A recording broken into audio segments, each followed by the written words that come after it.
ចូលឆ្នាំលេងទឹកប៉ាន់ម្សៅ10 20ឆ្នាំមកហើយសប្បាយសឹងអីសុកឆ្នាំនេះមកធ្វើចូលឆ្នាំដែរប៉ុន្តែអត់ឲ្យគេលេងទឹកប៉ាន់ម្សៅប្រគំតន្ត្រីអីពីណាមិនសង្ហាក់ចិត្តសូមតបទៅកាន់ comment របស់ Gen C Gen Alpha ដែលចូលមក comment នៅក្នុង post បងបញ្ចេញមតិអត់ពេញចិត្តចំពោះការលុបចោលមិនឲ្យមានក្លានបាញ់ទឹកនៅក្នុងកម្មវិធីនគរសង្គ្រាមកម្មវិធីចូលឆ្នាំអីចឹងណាគឺបងប្អូនយើងមួយចំនួនអត់សប្បាយចិត្តទេពីណាតែសប្បាយចិត្តចេញបងប្អូនទាំងគ្នាវ័យគ្នាកំពុងពេញសប្បាយអ្នកខ្លះទុំធំឆ្នាំហ្នឹងរងចាំចូលឆ្នាំបានលេងទឹកប៉ាន់ម្សៅស្រីប្រុសអីចឹងទៅណាគេកំពុងតែរងចាំពេលវេលាបែបហ្នឹងដល់ពេលយើងលុបចោលវាប្រកាសដែរក្មេងៗអត់សប្បាយចិត្តនោះទេប៉ុន្តែបងអត់បន្ទោសបងប្អូនទេពីព្រោះបើបងនៅវ័យស្ទើរជាងនេះបងនៅវ័យដូចបងប្អូនណាក៏បងនឹងមានអារម្មណ៍ដូចបងប្អូនផងដែរប៉ុន្តែបន្ទាប់ពីបងបានចូលធ្វើការស្ម័គ្រចិត្តនៅក្នុងព្រឹត្តិការណ៍បន់ជាតិជាច្រើនបងបានយល់ពីគុណតម្លៃនៃវប្បធម៌ប្រពៃណីទំនៀមទម្លាប់របស់យើងគឺសសយកគេបង្ហាត់បង្រៀនយុវជនឲ្យយល់ពីតម្លៃវប្បធម៌ប្រពៃណីទំនៀមទម្លាប់របស់យើងតែម្ដងហើយបើយើងជាយុវជនយើងមិនយល់ពីតម្លៃវប្បធម៌ប្រពៃណីទំនៀមទម្លាប់របស់យើងមិនខិតខំកោះកកាយយកមកផ្សព្វផ្សាយថែរក្សាលើកដំកើងទេនោះវប្បធម៌ប្រពៃណីទំនៀមទម្លាប់ដ៏ថ្លៃថ្លារបស់យើង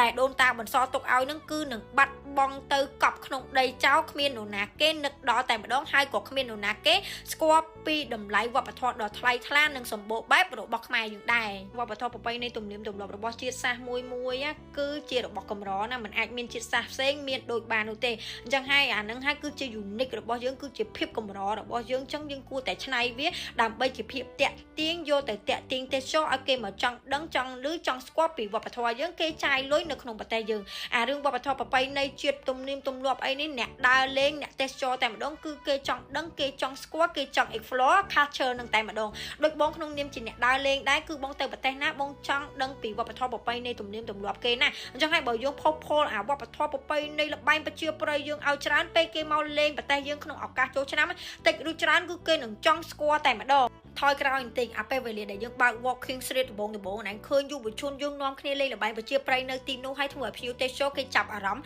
មកលើល្បែងប្រជាប្រិយខ្មែរយើងហើយគេចូលលេងជាមួយយើងគឺគេចាប់អារម្មណ៍នៅលើអាភាព unique ភាពកម្រវប្បធម៌ដ៏ថ្លៃថ្លាប្រពៃណីទំនៀមទម្លាប់របស់ខ្មែរយើងតែម្ដងគេចាប់អារម្មណ៍គេចូលលេងឃើញអានឹងហើយគឺជាភាពកម្រដែលអត់មានជាតិសាសន៍ណាគេមានដូចខ្មែរយើងទេអញ្ចឹងហើយយើងមានអានឹងយើងត្រូវតែចេះច្នៃវាដើម្បីតាក់គេឲ្យគេមកចាយលុយនៅប្រទេសយើងអារឿងឡានទឹកឡានអីនេះណាអូនណាយប្រទេសណាក៏គេមានឡានទឹកដែលគេចង់ធ្វើពេលណាក៏បានដែរប៉ុន្តែល្បែងប្រជាប្រិយខ្មែរយើងនេះគឺថ្លៃថ្លាណាសុទ្ធតែបង្កប់នឹងអត្ថន័យអប់រំនៅក្នុងល្បែងមួយទៀតអញ្ចឹងហើយយើងយកអានឹងមកច្នៃឲ្យតាក់ទាញភ្ញៀវទេសចរមកអ្នកដើរលេងហ្នឹងគឺចង់ភ្លក់នៅបទពិសោធន៍អ្វីដែលថ្មីកម្រដែលជាតិសាសន៍ដទៃគេអត់មានបើយើងមានដូចគេដូចឯងគេទៅលេងប្រទេសគេអស់ហើយគេមិនមកលេងប្រទេសកម្ពុជាយើងនោះទេ